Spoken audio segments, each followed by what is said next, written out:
Good evening बच्चों last video में हमने जो हमारी लास्ट वीडियो थी price elasticity of demand volume first, उसमें हमने अत्यधिक लोचदार मांग तक टॉपिक कंप्लीट कर लिए थे। ठीक है बच्चों, मांग की लोच की श्रेणियाँ चल रही थी, उसमें हमारा पॉइंट नंबर 2 हो गया था अत्यधिक लोचदार मांग। इसके बाद अगला टॉपिक है हमारा, अगला पॉइंट है इकाई लोचदार मांग।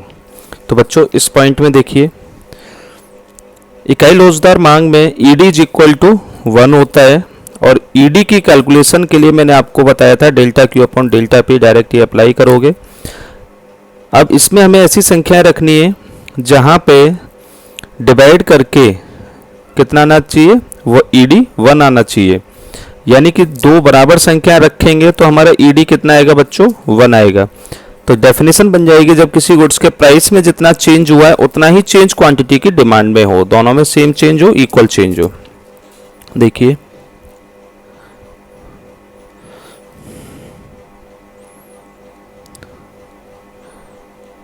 जब किसी वस्तु के मूल्य में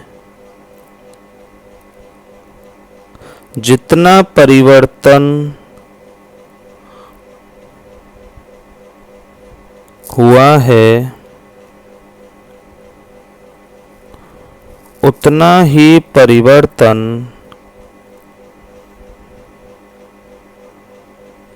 मांगी गई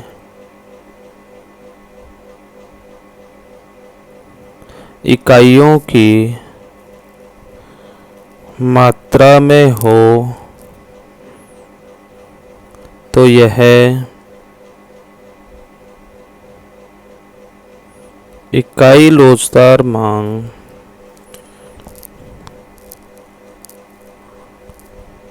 कहलाती है। ठीक है बच्चों, चलिए इसके लिए एक एग्जांपल देख लेते हैं। P1 Q1, P2 Q2। Price पहले 10 रुपये, क्वांटिटी 20। प्राइस में कितने का चेंज करना है बच्चों, 10 का। तो 10 से बढ़कर के प्राइस हो गए 20। मांग का नियम लागू होगा, मूल्य बढ़े तो मांग कम होगी और कितने से कम करनी है, 10 से। 20 से 10 कम करेंगे कितना आया, 10। ठीक है बच्चों, इसी के बेस पर हमें डायग्राम ड्रॉ करना है। देखिए डायग्राम कैसे बनेगा।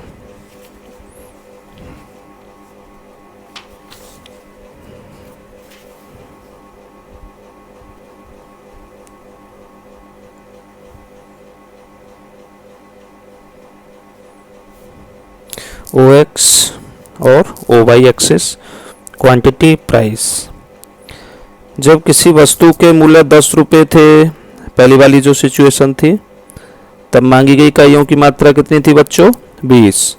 वस्तु का मूल्य 10 से बढ़कर के 20 हुआ, मूल्य में जितना परिवर्तन है मांगी गई इकाइयों की मात्रा में भी लगभग उतना ही परिवर्तन होगा।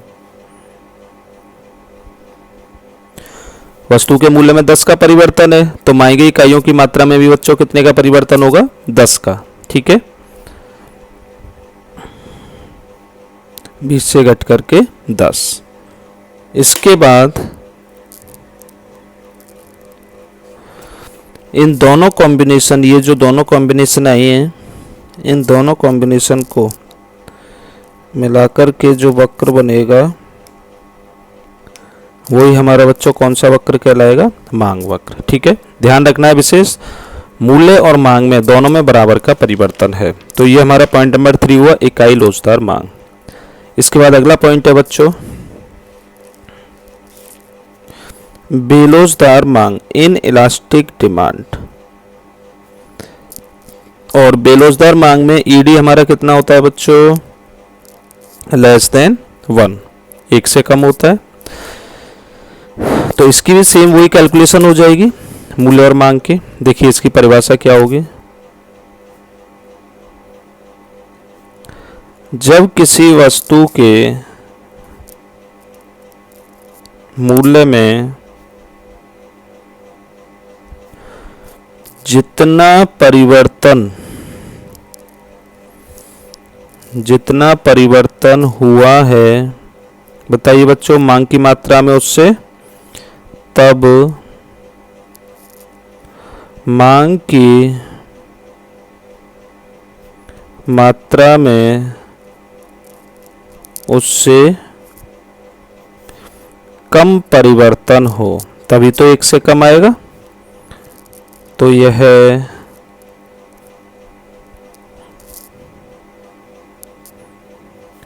बेलोजदार मांग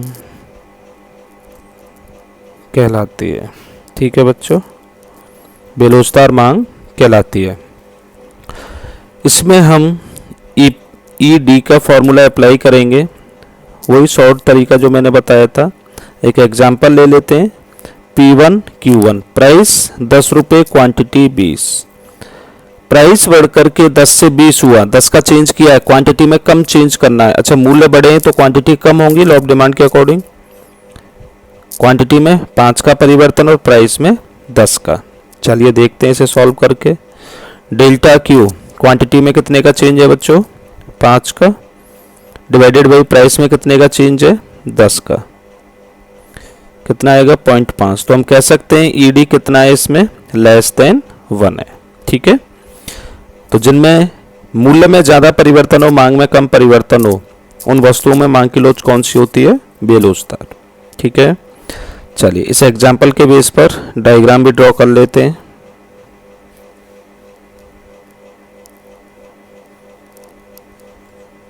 ओ एक्स एक्सिस और O Y axis quantity price.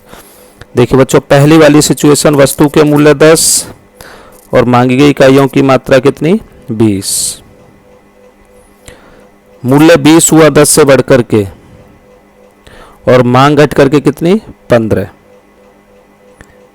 देखिए यहां सबसे ज्यादा इंपॉर्टेंट चीज है जिसका आपको ध्यान रखना है। मूल्य में 10 का परिवर्तन है, 10 से 20, 10 का परिवर्तन, जबकि मांग 20 से 15, 5 का ही तो अंतर है। तो अंतर यहाँ दिखना चाहिए, या 10 का अंतर ज़्यादा दिखना चाहिए या 5 का अंतर कम, इसके कंपेयर में कम दिखना चाहिए। ठीक है बच्चों, इन दोनों पॉइंटों को मिला देंगे और ये हमारा डिमांड कर्व हो जाएगा। तो ये आपका पॉइंट 4 था, बेलोजदार मांग। ठीक है, इसके बाद है हमारा पॉइंट नंबर 5।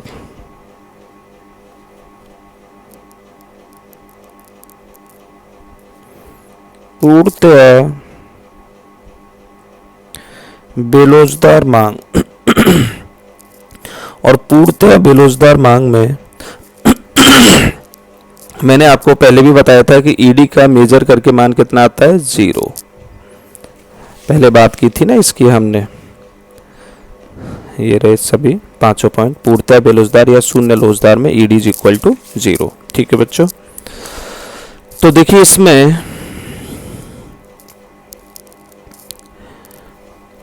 चलिए एक बार हम कैलकुलेशन देख लें इसकी, ताकि आपके आसानी से समझ में आ सके। Delta Q upon delta P, यही शॉर्ट फॉर्मूला अप्लाई करना है।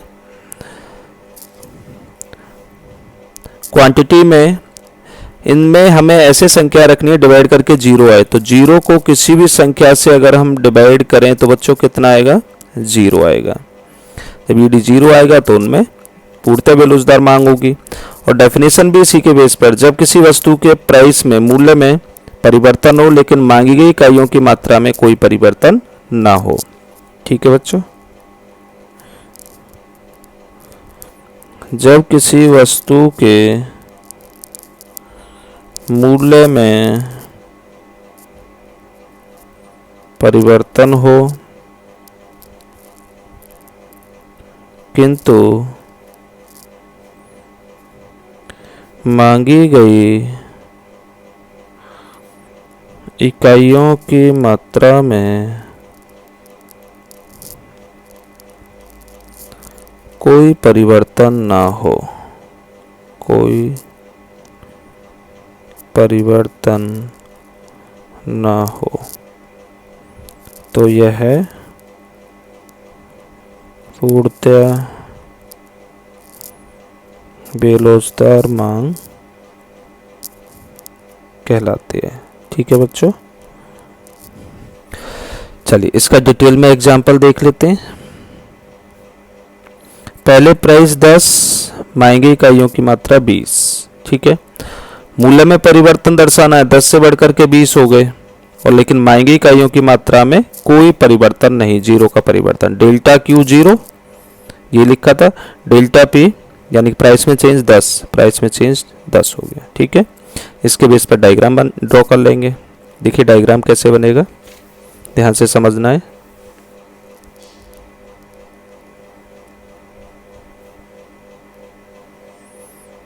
ओ एक्स एक्सिस और O Y axis, quantity price, मूल्य 10 क्वांटिटी 20, मूल्य 10 क्वांटिटी कितनी बच्चों 10 रुपये, मूल्य पर 20 क्वांटिटी, ये वाला पॉइंट हो गया। मूल्य 20 क्वांटिटी भी 20, 10 से बढ़कर के मूल्य कितना हो गया 20, और क्वांटिटी अब भी कितनी है बच्चों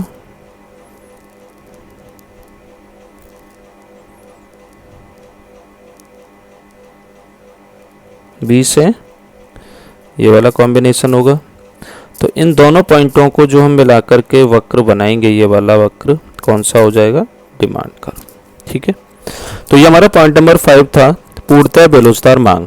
तो मांग की लोच की जो श्रेणियां थी वो हमारे पांचों पॉइंट कंप्लीट है। क्लियर है सभी की।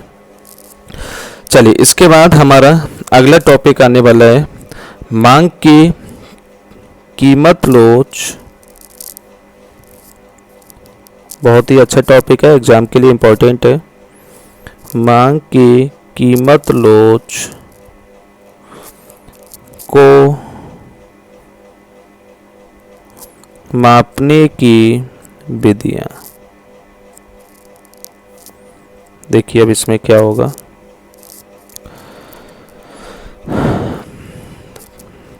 तो मांग की कीमत लोच को मापने की, मांग की कीमत लोच को मापने की निम्न विधियां होती हैं।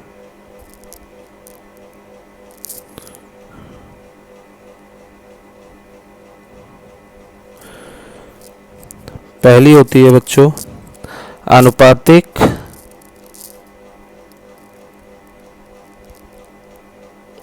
या प्रतिशत विधि। ठीक है, अनुपातिक या प्रतिशत विधि बिल्कुल मांग की लोच की जैसे हमने परिभाषा और फॉर्मूले पढ़े थे, सेम ऐसा ही टॉपिक इसमें ही आएगा। बिल्कुल ऐसा ही टॉपिक होगा, सेम सारी बातें वो ही रहेंगी। इसके बाद जो हमारा दूसरा मेथड आएगा वो आएगा ज्यामितीय विधि या बिंदु विधि, जिसका नाम है ज्यामितीय विधि या बिंदु विधि। ठीक है बच्चों, पॉइंट नंबर 3 जो हमारा आएगा, मेथड नंबर 3 वो आएगा कुल व्यय विधि। कुल व्यय विधि, टोटल एक्सपेंसेस या टोटल आउटले मेथड। और हमारी चौथी विधि आएगी चाप विधि।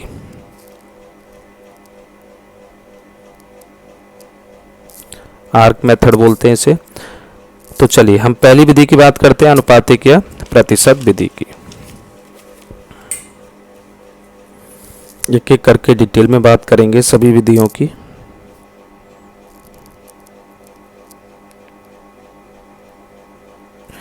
अनुपातिक या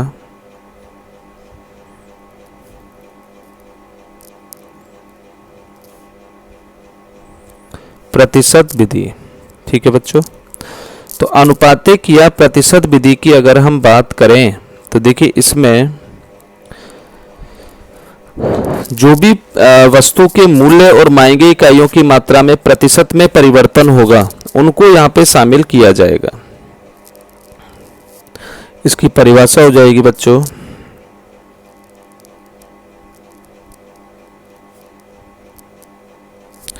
जब किसी वस्तु की मांग में प्रतिशत परिवर्तन को कीमत में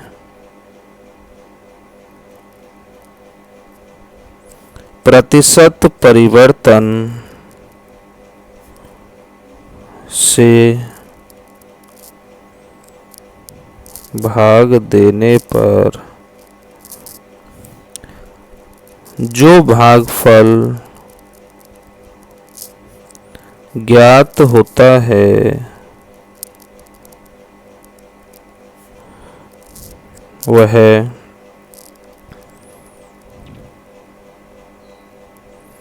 मांग की लोच को मापने की आनुपातिक या प्रतिशत विधि कहते हैं। ठीक है बच्चों,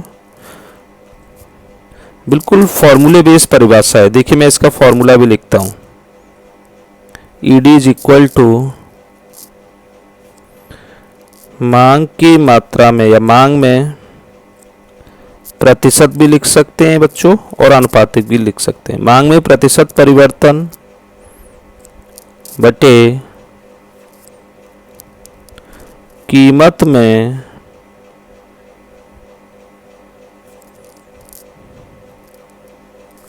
प्रतिशत परिवर्तन। ठीक है, अथवा लगा करके ED is equal to delta Q upon delta P into P upon Q. दोनों फॉर्मूले सेम है। मैंने मांग की लोच की जो परिभाषा आई थी, टॉपिक आया था इस चैप्टर के स्टार्टिंग में, तो वहाँ पे इस फॉर्मूले को मैंने आगे एक्सप्लेन किया था। और इस फॉर्मूले को जब एक्सप्लेन या सॉल्व करते हैं तब हमारा ये वाला फॉर्मूला भी बनता है। ठीक है बच्चों, इसके मैंने वहाँ पे आपको कुछ एग्जाम्पल भी समझाए थे। ठीक है ना। चलिए, तो इसके बाद हमारी सेकंड जो मेथड है हम उसकी बात करेंगे, ज्यामिति या बिंदु विधि।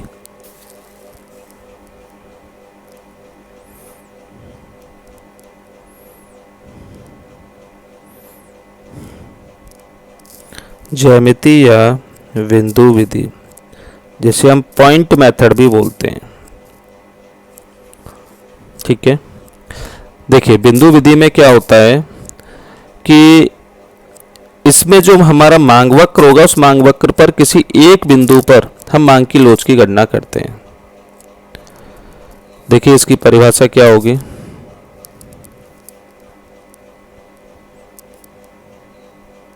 ऐसी विधि जिसके अंतर्गत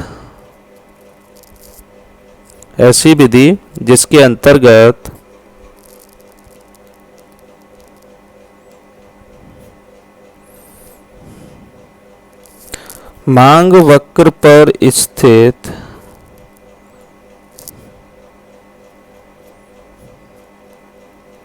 किसी भी बिंदु पर मांग की लोच ज्ञात की जाए तो वह बिंदु विधि या ज्यामितीय विधि कहलाती है। ठीक है बच्चों, कहलाती है। किस प्रकार से, तो वो देख लेते हैं।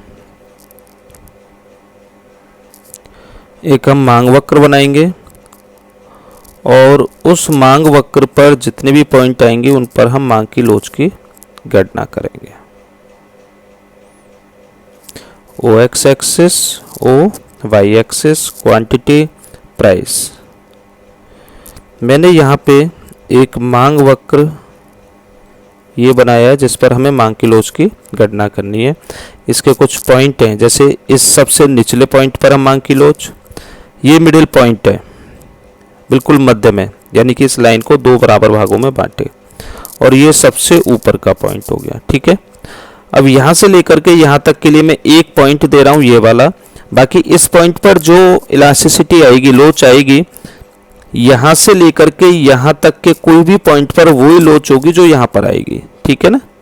ऐसे ही यहाँ से लेकर के यहाँ तक मैं इसके बीच में ये वाला पॉइंट ले रहा हूँ, इस पर जो लोच आएगी वो यहाँ से लेकर के यहाँ तक सभी बिंदुओं को रिप्रेजेंट करेगी। ठीक है ना। देखिए ज्यामितीय बिंदु विधि में मांग की लोच ज्ञात करने का फॉर्मूला क्या होता है, तो मैं आप फॉर्मूला नीचे नोट कर रहा हूँ। ED is equal to lower segment divided by upper segment, यानी कि मांग वक्र का निचला हिस्सा वटे मांग वक्र का ऊपरी हिस्सा। ठीक है बच्चों, जैसे इस पॉइंट पर हम बात करें मांग की लोच की, फॉर्मूला अप्लाई करेंगे। अच्छा चलो मैं यहाँ पे एक एग्जांपल लेता हूँ कि पूरा जो मांग वक्र है उसकी ईडी इज इक्वल टू, ये जो टोटल जो मांग वक्र है हमारा, इसकी लेंथ मान के चलो कितनी है, 10 सेंटीमीटर। ठीक है, ये अज्यूम कर रहा हूँ, मैं एग्जांपल ले रहा हूँ। अब जब हम ये फॉर्मूला अप्लाई करेंगे मांग वक्र का निचला हिस्सा बटे मांग वक्र का ऊपरी हिस्सा, तो इस पॉइंट पर मांग वक्र का निचला हिस्सा बच्चों है कुछ नहीं है, तो यानी कि मांग वक्र का निचला हिस्सा कितना, 0 बटे मांग वक्र का ऊपरी हिस्सा कितना है, पूरी की पूरी लेंथ है 10 सेंटीमीटर। इसका मतलब 0 को 10 से डिवाइड करेंगे कितना आएगा, 0। तो मांग की लोच कौन सी हुई बच्चों, पूर्णतः बेलोचदार मांग, 0 वहीं तो आता था। इसके बाद मिडिल पॉइंट की बात करते हैं। ईडी इज इक्वल टू मांग वक्र का निचला भाग जितना है बटे मांग वक्र का ऊपरी भाग भी उतना ही है, बराबर बराबर। तो ईडी कितना आएगा बच्चों, 1। तो हम कह सकते हैं मांग की लोच कौन सी है, इकाई लोचदार। ठीक है, चलो इस पे बात करते हैं सबसे ऊपरी भाग। मांग वक्र, ये ऊपर का बिंदु जो है, मांग वक्र का निचला भाग पूरा 10 सेंटीमीटर हुआ, मांग वक्र का ऊपरी भाग 0 हुआ। 10 को 0 से डिवाइड करेंगे बच्चों कितना आएगा, अनंत। तो जहां मांग की लोच अनंत आती है वहां मांग की लोच कौन सी होती है बच्चों, पूर्णतया लोचदार मांग। ठीक है, चलिए इसके बाद हम इस पॉइंट पर बात करते हैं। मांग वक्र का निचला भाग कम है, जैसे 3 सेंटीमीटर बटे मांग वक्र का ऊपरी भाग ज्यादा है। ठीक है, तो कितना आया, 0.4 लगभग, ये आएगा 0.42, उसके बाद भी आएगा तो मैं राउंडेड ऑफ करके 0.43 लिख दिया है।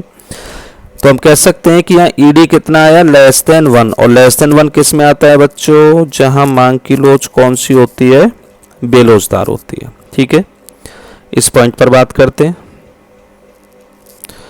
मांग वक्र का निचला भाग ज्यादा है बटे मांग वक्र का ऊपरी भाग कम है, तो हम कह सकते हैं ईडी इज ग्रेटर देन 1, यानी कि मांग की लोच कौन सी हो गई, अत्यधिक लोचदार या लोचदार। ठीक है बच्चों, तो ये आपकी ज्यामितीय बिंदु विधि थी जिसमें मांग की लोच मांग वक्र के हर एक बिंदु पर हमने कैलकुलेट कर ली। समझ में आया बच्चों। चलिए इसके बाद तीसरी विधि कुल व्यय विधि, टोटल एक्सपेंसेस या टोटल आउटले मेथड। कुल व्यय विधि, मार्शल ने इसके बारे में खूब एक्सप्लेन किया है, जो हमारे अल्फ्रेड मार्शल अर्थशास्त्री हैं, जिन्होंने भौतिक कल्याण संबंधी परिभाषा दी है अर्थशास्त्र की। तो चलिए कुल व्यय विधि में हम बात करते हैं कैसे गणना होती है।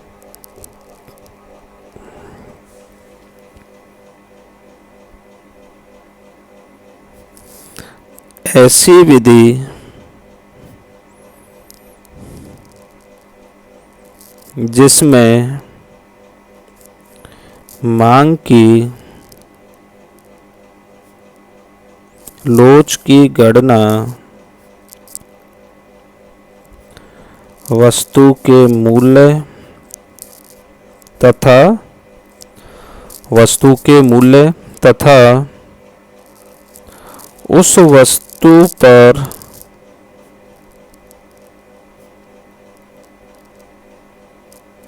किए गए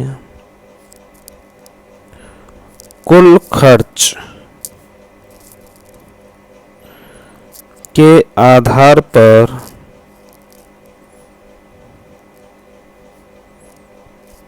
की जाती है वह मांग की लोच को मापने की कौन सी विधि कहलाएगी बच्चों? कुल व्यय विधि कहलाती है। ठीक है। मार्शल के अनुसार, पूरा नाम लिखना चाहो तो अल्फ्रेड मार्शल। मार्शल के अनुसार मांग की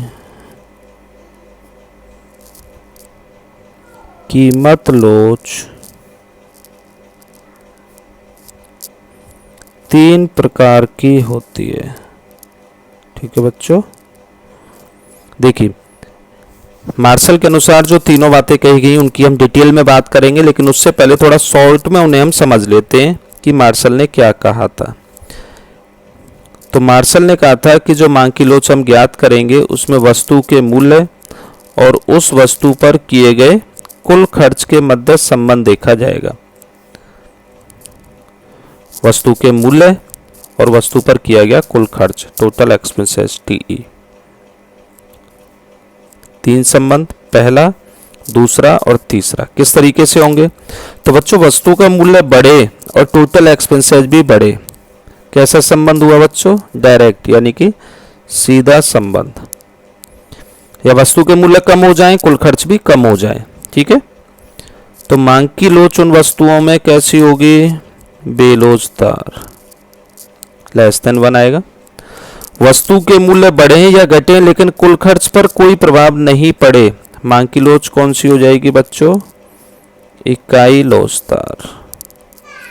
वस्तु के मूल्य बढ़े और कुल खर्च कैसा हो जाए बच्चों? कम हो जाए, विपरीत संबंध, उल्टा संबंध हो गया। या वस्तु के मूल्य कम हो जाए और कुल खर्च बढ़ जाए, तो मांग की लोच कौन सी हो जाएगी? अत्यधिक लोचदार, रिलेटिवली इलास्टिक बोलते हैं, या सिर्फ लोचदार भी लिख सकते हैं, जहाँ ईडी कितना आता है बच्चों? Greater than 1। तो पहला पॉइंट बेलोचदार मांग का, दूसरा पॉइंट इकाई लोचदार और तीसरा पॉइंट अत्यधिक लोचदार। ये तीनों पॉइंट हमारे मार्शल ने बताए थे। तो चलिए इन्हीं तीनों पॉइंटों को हम नोट कर लेते हैं थ्योरेटिकली क्या लिखा जाएगा इसमें। देखिए पहला पॉइंट है बेलोचदार मांग।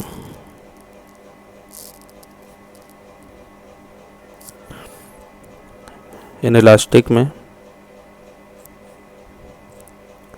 जब किसी वस्तु के मूल्य में जिस दिशा में परिवर्तन हुआ है उसी दिशा में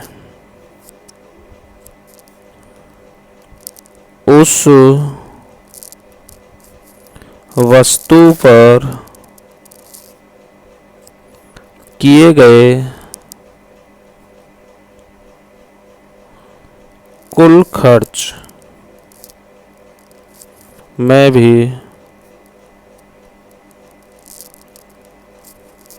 परिवर्तन हो तो यह बेलोचदार मांग कहलाती है। ठीक है बच्चों, सीधा संबंध होगा तो मांग की लोच कौन सी हो जाएगी? बेलोचदार। इसके बाद हम इसमें देखिए प्राइस बढ़े, टोटल एक्सपेंसेस भी कैसा हुआ? बढ़ा। या प्राइस कम हुए तो टोटल एक्सपेंसेस भी कैसा हुआ बच्चों? कम हुआ। ठीक है, एग्जाम्पल देखें इसका। चलो एग्जाम्पल देख लेते हैं। प्राइस, टोटल एक्सपेंसेस, प्राइस पहले 10, टोटल एक्सपेंसेस 20। प्राइस 10 से बढ़कर के हो गए 20 और टोटल एक्सपेंसेस भी 20 से बढ़कर के 100। मूल्य बढ़े, कुल खर्च भी कम हो गया। समान दिशा में परिवर्तन है, मांग की लोच कौन सी हो जाएगी, बेलोचदार। समान दिशा में इसी में तो होता है। ठीक है बच्चों, समझ में आया। चलिए सेकंड पॉइंट देखते हैं बेलोचदार मांग के बाद में।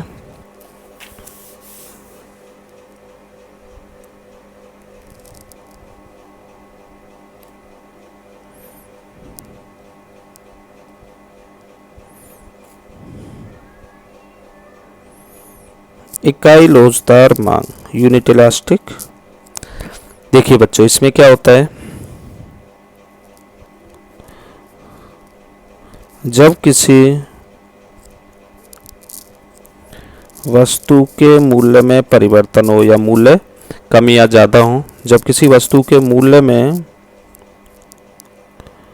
परिवर्तन हो किंतु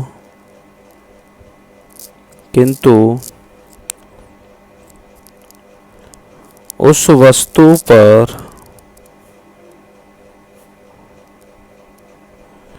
किए गए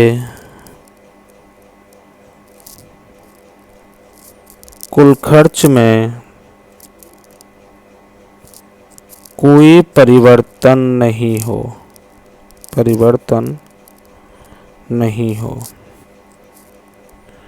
तो यह इकाई लोचदार मांग कहलाती है। ठीक है बच्चों, ये अभी वहाँ पे समझाया भी था टेबुलर फॉर्मेट में। जैसे प्राइस बढ़े और टोटल एक्सपेंसेज में कोई परिवर्तन नहीं, या प्राइस घटे तब भी टोटल एक्सपेंसेज में कोई परिवर्तन नहीं है। इसके बाद आता है पॉइंट नंबर 3। अच्छा, इसका एक एग्जाम्पल भी देख लें साथ के साथ।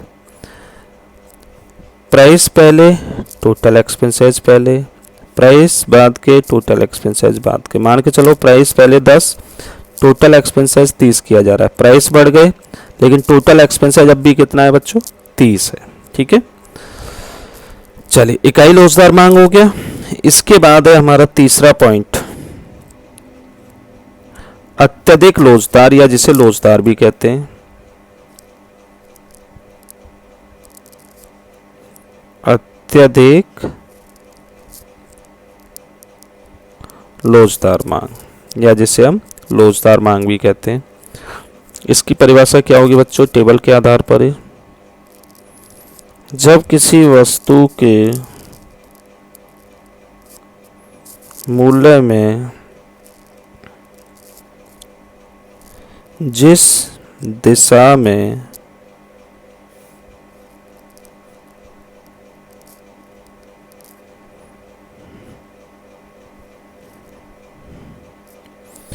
परिवर्तन हुआ है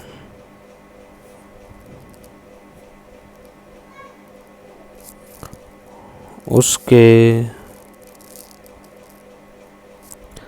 विपरीत दिशा में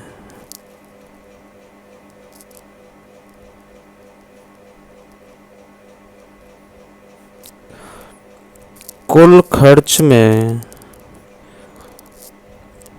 परिवर्तन हो, तो यह क्या कहलाएगी बच्चों, अत्यधिक लोचदार मांग।